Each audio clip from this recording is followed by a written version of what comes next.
Magandang araw po sa lahat ng SSS pensioners. Ngayong Biyernes na, December 1, 2023, matatanggap na ng mga SS pensioners ang kanilang December monthly pension. Ito po ay para muna sa first batch of pensioners o yung may date of contingency na mula 1st to 50th ng buwan. Ang inyo pong buwan ng pension at kasabay na nito ang 13-month pension nyo nakatumbas rin ng inyong December pension. Bale, doble halaga po ang inyong matatanggap. Para naman po sa second batch of pensioners o may date of contingency mula 60th to 31st ng buwan, ang inyo pong December monthly pension ay matatanggap po ninyo ng mas maaga.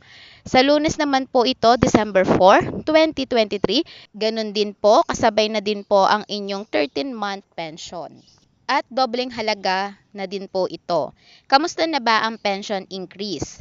O yung inaantay natin na second tranche 1,000 pesos pension increase. Ang kasagutan po ay wala pa rin po. Ayon po kay President and CEO Rolando Macasaet, ay dapat pang lubusang pag-aralan dahil malaking pondo po ang kinakailangan kada taon.